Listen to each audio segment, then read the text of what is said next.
Joining me now is NewsNation Law and Justice contributor Jennifer Coffindaffer. Thank you so much for being here. Jennifer, this has baffled investigators for more than a decade. The Suffolk County District Attorney said, though, the investigators had their sights on him for over a year.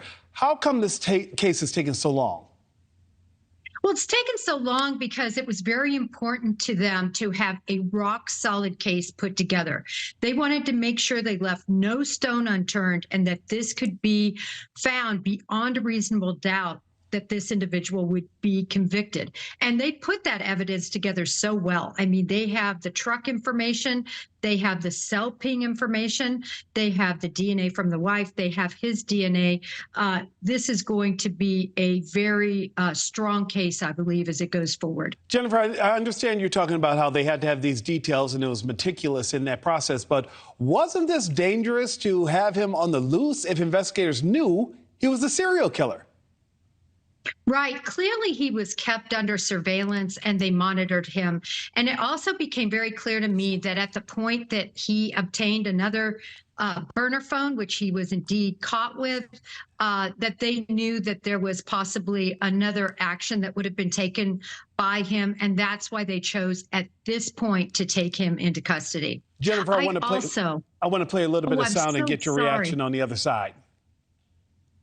Okay. We believe that there are multiple killers. By multiple, it can be anywhere more than one. The evidence is extremely strong for that, and that's already been discussed at great length in the past, but nonetheless, it remains true. And what's really important here is that we recognize that this is finally the beginning. Jennifer, prior to authorities announcing the major breakthrough in the case, we heard from the attorney for the families of two of the victims, and you heard what he had to say. He mentions that he believes that there are actually multiple killers. Is there anything in what you're seeing right now that would suggest he may be right? No, and I think the reason he said that was really based on lack of knowledge. Law enforcement did an excellent job keeping the facts of this case close to the vest so that they didn't scare him off and that he couldn't get rid of any evidence that could have been in that home. I think they might even find trophies there. I think that search that they will have completed in the days to come will have just so much information pertaining to him, his crimes, what he was up to over the years. Remember, he bought this house from his mother. He's been in there for his entire life, basically. So we're going to see some very good evidence out of that house. Jennifer, one more question for you. We understand that Heuermann's wife's hair was also found on the victims. Is she going to be implicated, or is this just another way to tie the connection?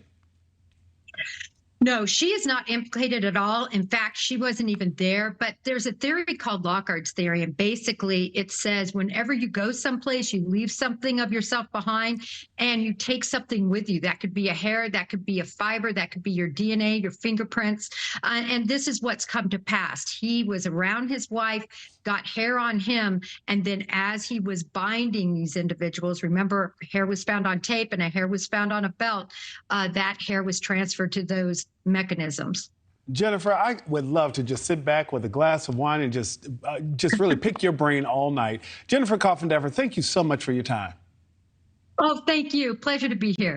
Thank you for watching. Go to newsnationnow.com to find NewsNation on your television provider. And don't forget to click the red subscribe button below to get more of NewsNation's fact-driven, unbiased coverage.